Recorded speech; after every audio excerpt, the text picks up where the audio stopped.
We're going to walk you through the installation of the J&L oil separator for your 2.0 turbo Jeep Wrangler.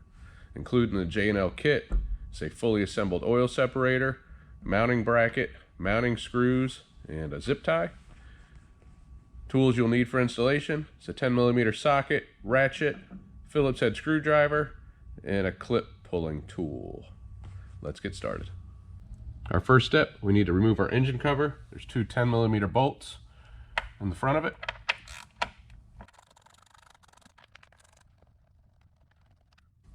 You have the bolts out, set those to the side. You're going to pull up on the cover and it'll come out of two grommets that are in the back of the cover. So just pull up and set that to the side. Next, we have to remove this cover. There's a 10mm bolt here and there's one in the back.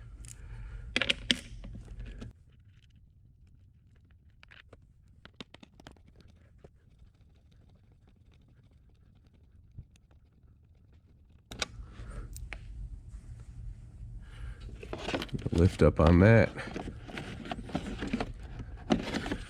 And you could remove this line just on a little push clip here.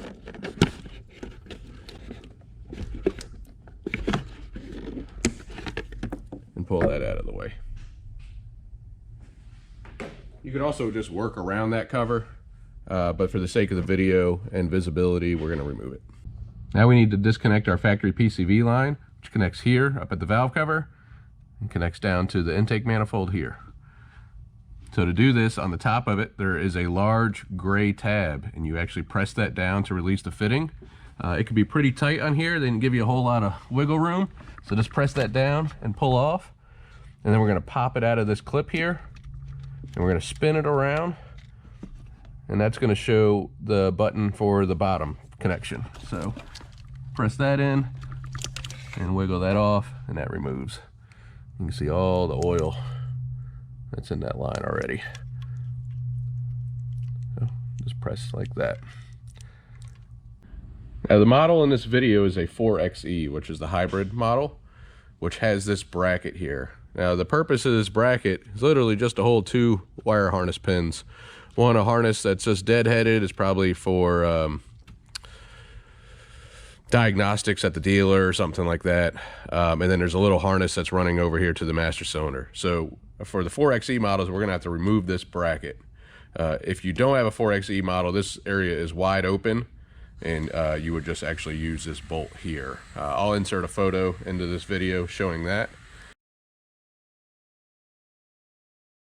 but we're gonna go ahead and loosen the two 10mm bolts that are holding this plastic bracket on.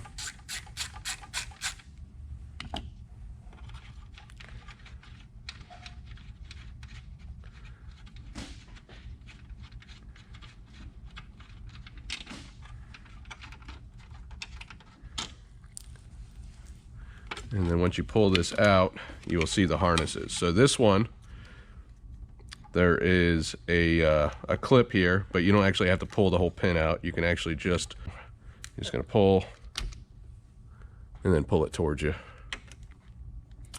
And then we have the second harness. So as you can see, this is on like a little zip tie. So I'm actually gonna pull the pin out of the bracket.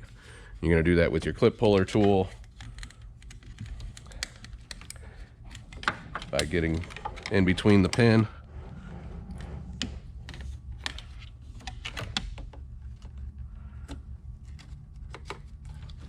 and the bracket and just prying up.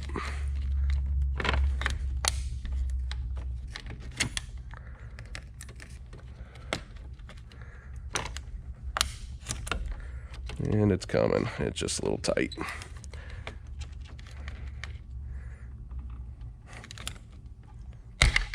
Like that. So that was the one that we just released, and then this is the one that we pulled out.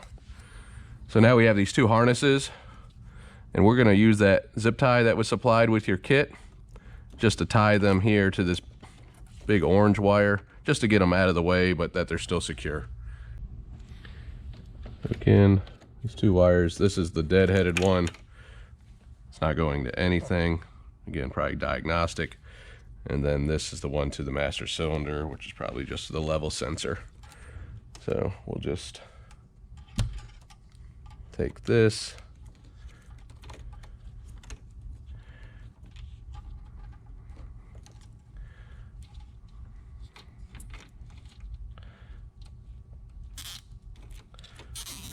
and just tie them up. And I'm just going to tuck that dead-headed one behind it. So cut off your little tag end, and that is that part of the installation. So now we're actually going to unbolt this bracket. It's going to this coolant reservoir. So it's got two 10mm nuts because our hose for our oil separator is going to have to run behind it.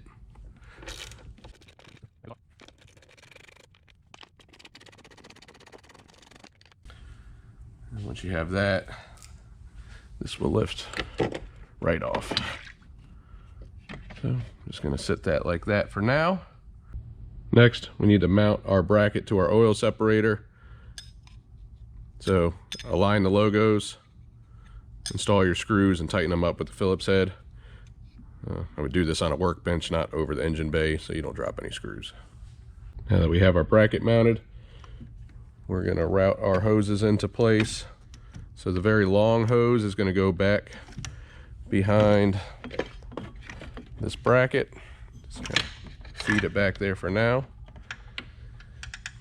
And then those bolts that you had removed earlier for that bracket, we're going to reuse the bolt more towards the back of the vehicle to mount our oil separator. Again, non-4xe owners will use this bolt here, just the body fender bolt, and again, you have less in the way on the non-4xe. So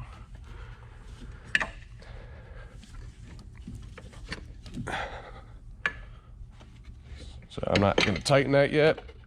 I'm going to slide my coolant reservoir back into place.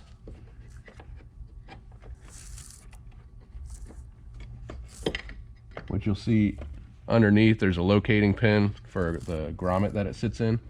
So you have to kind of line all three areas at once, like that. And then the nuts you removed, reinstall.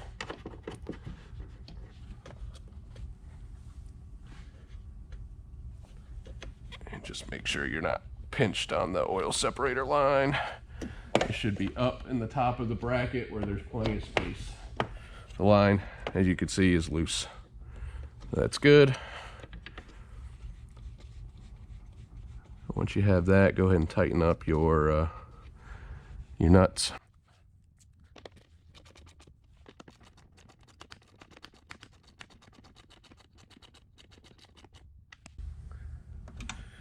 And then we're just gonna kind of square up this bracket here and then tighten up this bolt.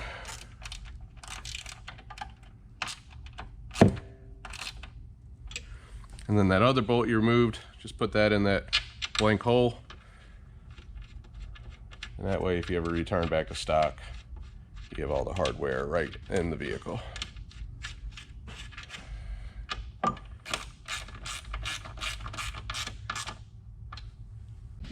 Now we just need to make our hose connections. So our short line is going to run underneath this coolant line. It's also going to run underneath this coolant line and head over to the valve cover. It is important to route them underneath, or else your engine cover will not fit.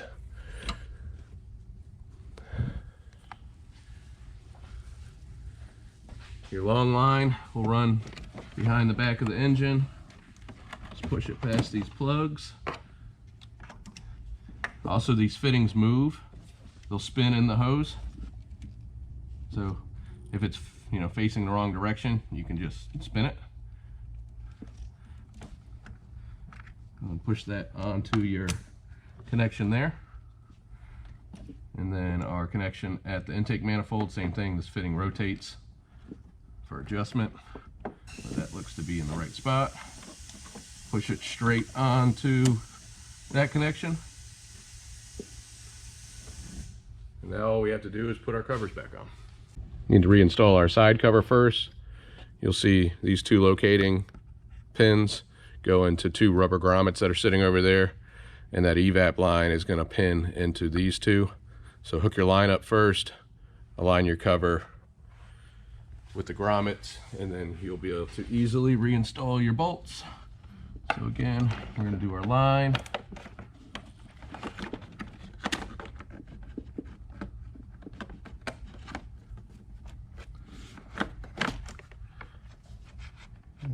into our grommets.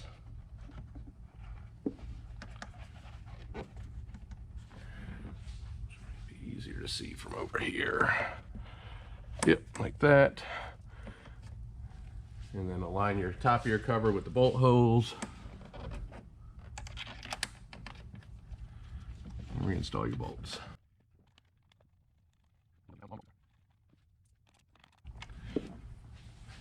Now to reinstall your engine cover, you have those two poles in the back, the pins. Those are going to align in these grommets, and then the bolts in the front. So like that. And you can push down back here, and then just reinstall your bolts.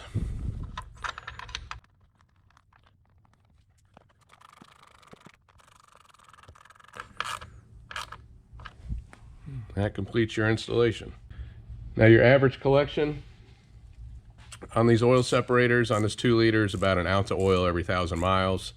Sometimes it could be a little more, sometimes a little less. It really depends on many different factors: driving style, type of oil used, atmospheric conditions, or it goes on and on.